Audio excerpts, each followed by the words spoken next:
Hey everyone, Nigel and Luke here, and welcome to another edition of Crimes of the Week International.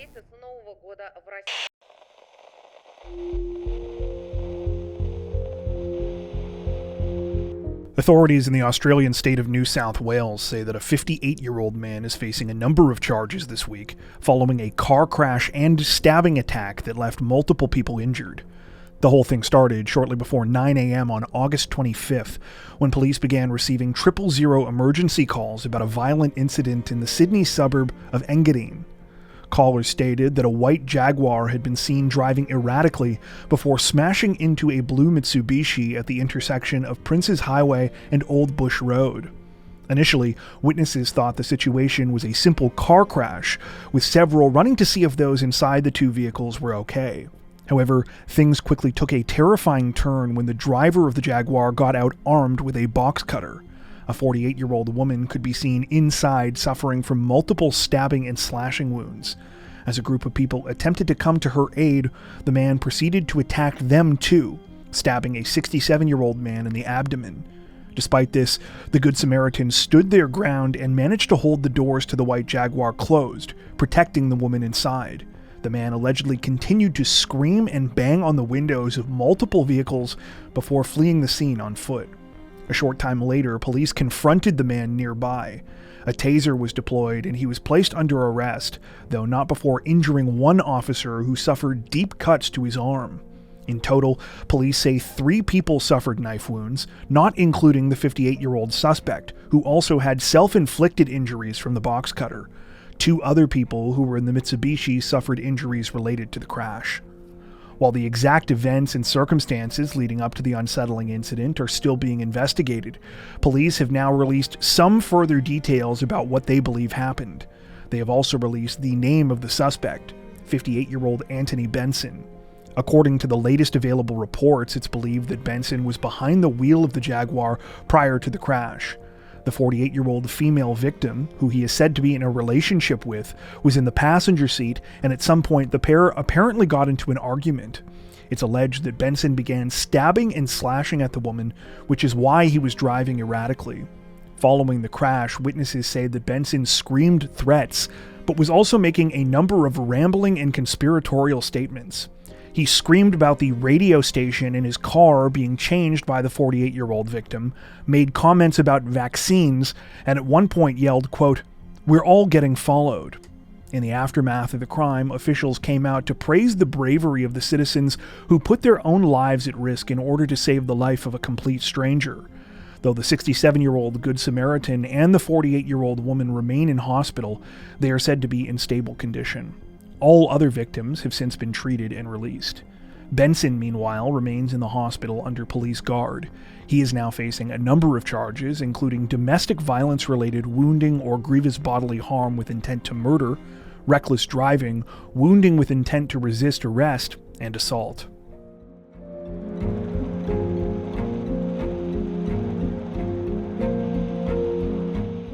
Authorities in the Malaysian state of Malacca say that several people have been arrested this week following the terrifying murder of a young man who was chased down and brutally killed right outside of a hospital.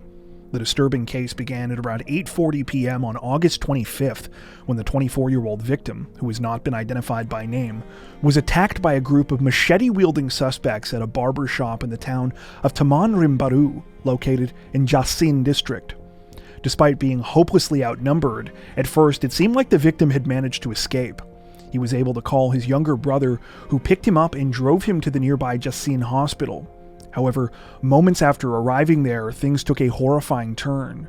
The assailants had followed them there and attacked for a second time before they could make it inside. The younger brother ran to try and get police, though they were unable to respond in time. While this was happening, doctors, patients, and other hospital staff were forced to watch helplessly as the 24-year-old was butchered by his attackers. During the chaos, the gang also smashed the windshield of the brother's vehicle and even damaged an ambulance. The 24-year-old was pronounced dead a short time after the attackers finally fled. In the days following the crime, police announced that they had arrested 4 suspects in connection with the case. All of them are said to be men between the ages of 21 and 31, and authorities say that they are still searching for at least one more person. As for the motive behind the killing, police say that the situation is believed to be a gang-related revenge killing. The exact circumstances leading up to the crime are still under investigation, though so far all of the suspects remain in custody on suspicion of murder.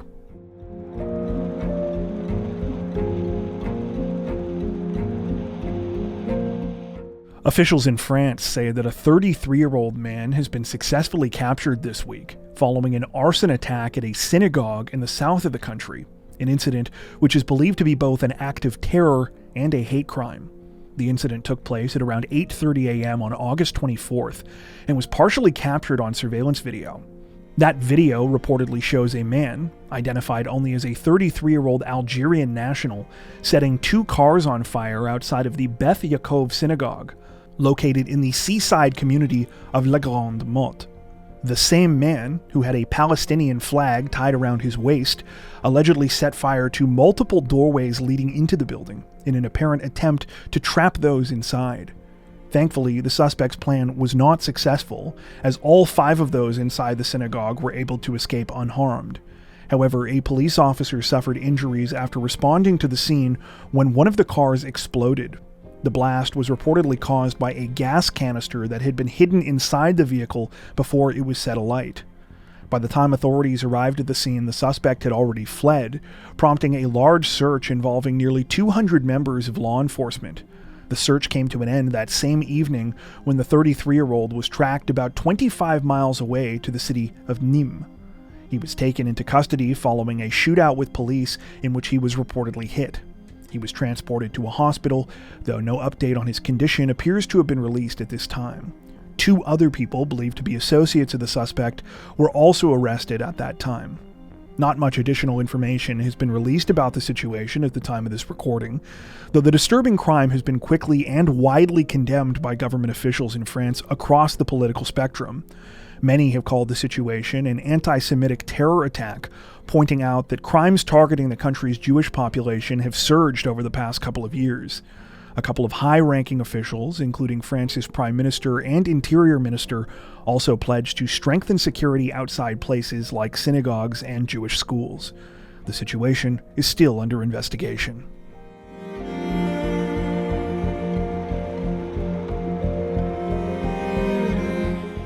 Authorities in the island nation of Mauritius released a tragic update in the case of a missing tourist last week, announcing that the young Russian woman had been found dead under extremely disturbing circumstances and that a local man had confessed to her murder. According to reports, 29-year-old Zelia Shamagalova was a university teacher from Russia's Ural Mountains region. She had recently traveled to Mauritius as part of an extended holiday, one that, according to her social media posts, had started out as everything she had hoped for. Her next stop was supposed to be Madagascar at the beginning of September. However, sadly, she would never get to finish the once-in-a-lifetime trip. On August 17th, Zelia left the rental property where she was staying close to Flic beach. Surveillance video captured her walking down a nearby road before getting into a blue Toyota. That was the last time she would ever be seen alive. When Zelia failed to return back to the place where she was staying, she was quickly reported missing by a friend that she was traveling with.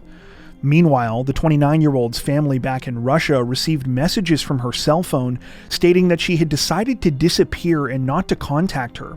However, understandably, this only made everyone more suspicious. Instead, police began investigating and learned that on August 17th, Zelia had been going to meet up with a man that she had met through the dating app Tinder. Investigators now say that that man was 29-year-old Pryavar Singh Sundur, a local IT engineer. After blood was found in Sundur's car, he allegedly agreed to tell them what had happened. On August 22nd, Sundur reportedly led police to a makeshift grave in La Marie, a residential area about 11 miles from where Zelia was last seen. Inside the grave was Zelia's nude and lifeless body. She had been stabbed multiple times in the chest, and chillingly, police say that her tongue had been cut out. They believe this was done to prevent her from calling for help. According to investigators, Sundur told them that he was deeply in love with Zelia and believed that he was going to marry her. However, he became incensed after learning that she was still seeing other people. On August 17th, they had arranged to meet up so that he could show her around the island. Instead, he allegedly admitted that he had stabbed her to death in a jealous rage and buried her.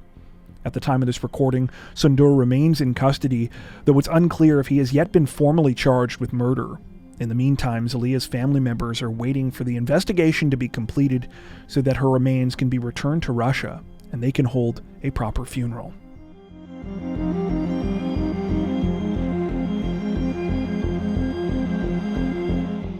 Representatives from England's West Yorkshire Police say that they have made more than half a dozen arrests in connection with a devastating case after a mother and her 3 young children were killed last week in a house fire that is now being investigated as an arson.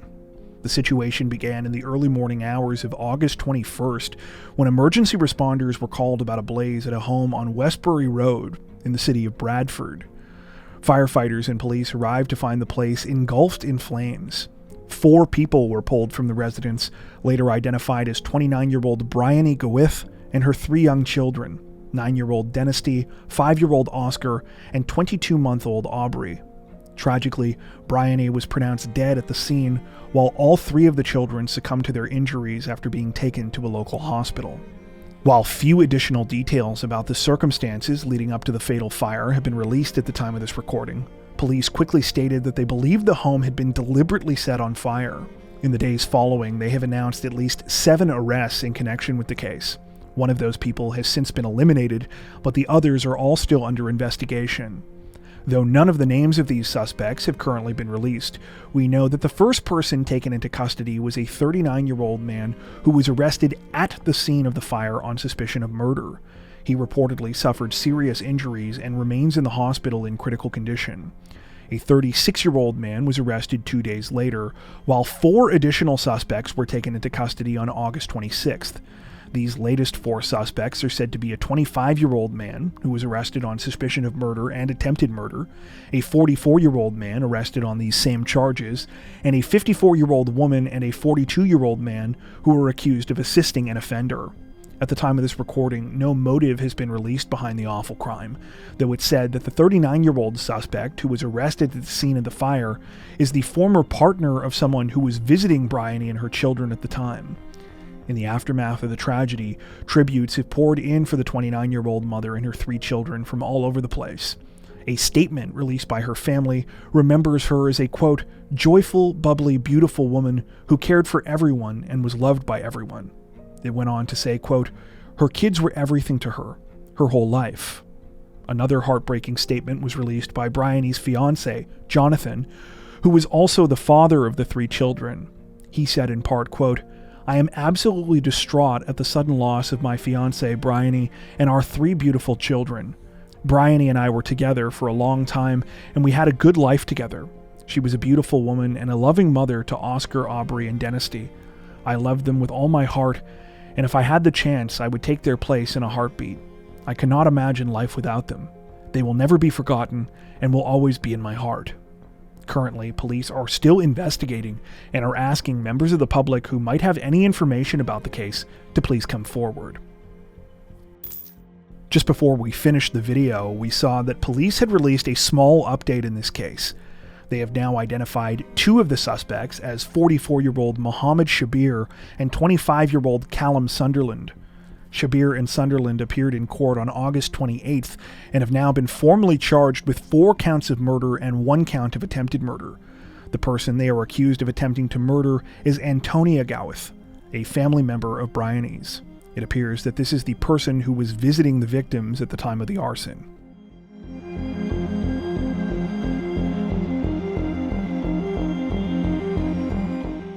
There's nothing like a good book, am I right? Something you can really immerse yourself in and just completely lose track of time. Well, according to police, that's precisely what happened to one man in Italy. The problem was, the book he was reading didn't belong to him. Neither did the home he was reading in, for that matter. Apparently, the whole thing took place one night recently, when the suspect, identified only as a 38-year-old man, broke into the apartment of a 71-year-old in Rome's Prati district. The 38-year-old was allegedly there with the intention of burglarizing the place. However, he didn't get very far before something caught his eye. It was a book which was sitting on a bedside table. The 38-year-old picked it up and reportedly ended up getting quite distracted. so much so that he sat there reading until the 71-year-old homeowner woke up and stumbled across the bizarre scene playing out inside his home. Upon being confronted, the 38-year-old ran and escaped out the same way he came in. Unfortunately for him, though, he didn't make it very far before he was arrested by police. At the time, he was apparently in possession of a bag of expensive clothing that he had allegedly stolen from another residence earlier that night. If you're wondering what book was so tantalizing that the accused thief couldn't put it down, it's called The Gods at 6 O'Clock by Giovanni Nucci. The book explains the Iliad by the famous Greek poet Homer from the perspective of the gods. It seems the author was quite tickled by the whole thing when news of the strange story broke. He told reporters during an interview, quote, "I'd like to find the person caught red-handed and give him the book, because he'll have been arrested halfway through reading it. I'd like him to be able to finish it." Though the man's name has not been released, it would arguably be a perfect time for Nucci to track him down. After all, if he's convicted of theft and burglary charges, he'll likely have a lot more time for reading in the near future.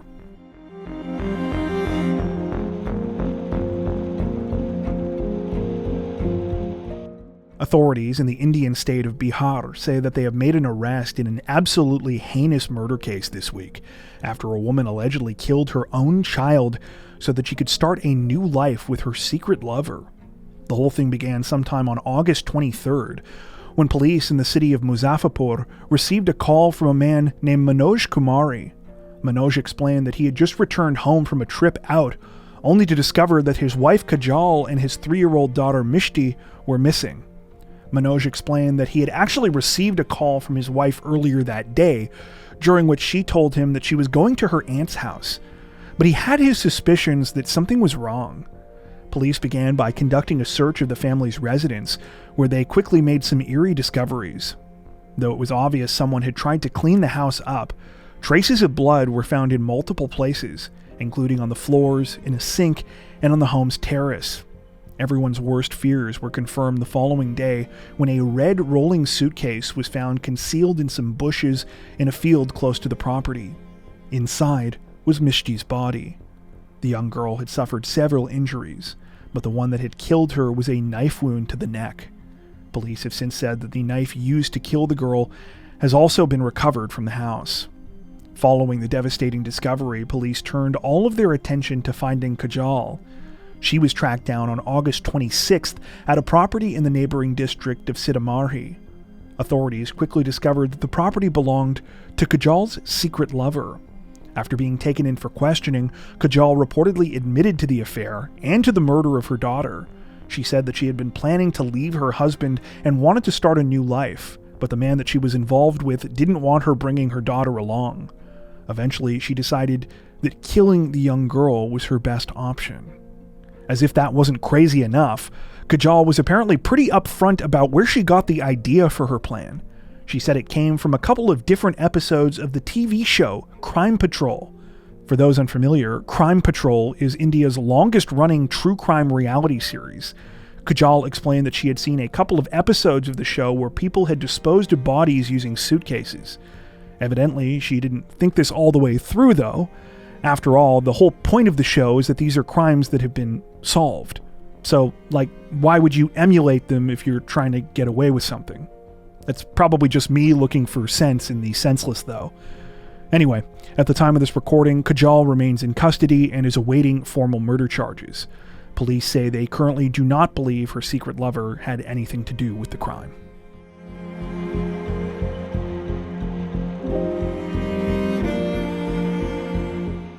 Officials in Germany say that 3 people are dead and 8 others have been injured, following a disturbing mass stabbing attack that authorities allege was an act of terrorism. The incident took place on the night of August 23rd in the city of Solingen, located in the west of the country. Thousands of people had gathered in a local town square as part of what was supposed to be a 3-day festival marking the 650th anniversary of the city. As part of the celebration, stages had been set up in multiple areas for things like live musical acts, cabaret, and acrobatics. However, at around 10 p.m., the situation took a horrifying turn. According to reports, suddenly a man began attacking attendees at random with a knife. It said that he specifically aimed for victims' necks in a clear attempt to do the most damage possible. Event staff and performers on some of the stages did their best to keep things calm and help people to leave the area safely. Sadly, not everyone could be saved. When emergency responders arrived at the scene and began tending to the victims, 3 people succumbed to their injuries. So far, they have been identified only as a 56-year-old woman and 2 men, ages 56 and 67. A further 8 people were hospitalized, with 4 still said to be in serious condition at the time of this recording. While the attacker managed to slip away by taking advantage of the large crowds at the scene, a massive search effort was quickly launched. That came to an end a day later when the suspect turned himself in at a local police station. The man has since been identified as a 26-year-old Syrian national by the name of Isa al-H. Authorities say that Isa confessed to the killings following his arrest and was still wearing dirty and blood-stained clothing at the time he was taken into custody. Other reports state that a knife believed to be the murder weapon was recovered and that preliminary testing suggests that his DNA has been found on it. As for the motive behind the awful crime, police and prosecutors have alleged that the 26-year-old intended to commit a terror attack and that he acted in the name of the Islamic State. Representatives for the group quickly came out and claimed responsibility for the attack, and though authorities appear to believe this, they also say that they have not yet found conclusive proof that Isa was in contact with them prior to the crime. That is currently being investigated. The mass stabbing has renewed debate and protests in Germany about the country's immigration policies, particularly amongst those who questioned why the 26-year-old was there in the first place. According to reports, he had come to Germany in late 2022 and applied for asylum, though this was denied. In accordance with EU law, Isa was supposed to make his claim in Bulgaria because this is where he had first entered the European Union. Initially, he was scheduled to be deported there in 2023. However, when that time came, he disappeared from the refugee center where he had been living. According to German media, the 26-year-old's deportation was quietly dropped after this, causing the time limit on it to lapse. After that, he was given a special protected status intended for people who cannot return to their home countries due to fears for their safety. At the time of the attack, the 26-year-old was reportedly living at a refugee center just over 300 yards away from the scene of the crime. It's not clear how long he had been there or if this is the same place he had originally disappeared from. 2 other people have since been arrested in connection with the investigation, including a 15-year-old boy who allegedly knew about the attack beforehand. However, police have not stated whether they believe these 2 people were actually involved in the crime. Currently, the 26-year-old main suspect remains in custody and has been charged with 3 counts of murder as well as attempted murder and dangerous bodily harm. He is also being investigated for, quote, strong suspicions of belonging to a terrorist group abroad. Before we wrap up, we'd like to take a second to give a huge shout out to everyone who has made it this far into the video. Seriously, thank you so much for watching. If you found today's upload interesting and informative, we'd be honored if you consider liking and subscribing, as well as hitting the notification bell and selecting all notifications to stay up to date with our latest releases. If you're looking for additional ways to help support the channel, we'd love to have you join us over on Patreon. Patrons get ad-free and early access to all of our content, as well as 4 additional stories per week for each of our Crimes of the Week and Crimes of the Week International videos. You can learn more at patreon.com/crimezone, where you'll also find some of the fine folks whose names are currently on screen. All that being said, we understand that not everyone has the means to support financially, and that's totally okay. We appreciate every like, sub, share, and comment that you send our way. Once again, thanks so much everyone, and take care.